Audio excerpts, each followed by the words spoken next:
ಹರೇ ಕೃಷ್ಣ. ಇವತ್ತು ಬಾದಾಮಿ ಹಲ್ವಾ ಹೇಗೆ ಮಾಡೋದು ಹೇಳ್ತೀನಿ ನೋಡಿ. ಮೊದಲಿಗೆ ನೆನೆಸಿದ ಬಾದಾಮಿ ಮಿಕ್ಸಿಗೆ ಹಾಕ್ಕೋಬೇಕು, ಸ್ವಲ್ಪ ಹಾಲು ಹಾಕಿ.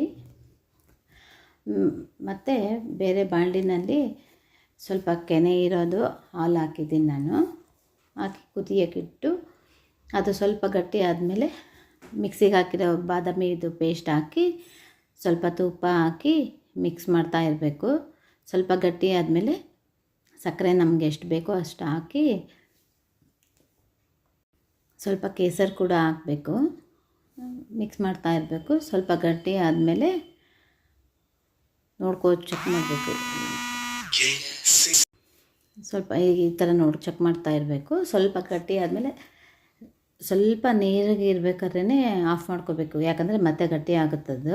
ಈಗ ನೋಡಿ ಎಷ್ಟು ಗಟ್ಟಿಯಾಗಿದೆ. ಈಗ ಕನ್ನಂಗೆ ಸರ್ವ್ ಮಾಡಿಬಿಡ್ತೀನಿ.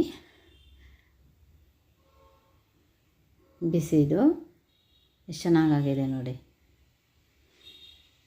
ಇನ್ನು ಮಿಕ್ಕಿರೋದು ಫ್ರಿಜ್ಜಲ್ಲಿಟ್ಟು ಸ್ವಲ್ಪ ಗಟ್ಟಿ ಆದಮೇಲೆ ಈ ಥರ ಪೇಪರಿಗೆ ಹಾಕಿ ನಾನು ಬಾಕ್ಸಲ್ಲಿ ಎತ್ತಿಟ್ಬಿಡ್ತೀನಿ. ಕನ್ನಂಗೆ ಖುಷಿಗೆ ಡೈಲಿ 1 or 2 ಆ ಥರ ಇಡ್ತೀನಿ. ಹರೇ ಕೃಷ್ಣ. ರಾಧೆ ರಾಧೆ.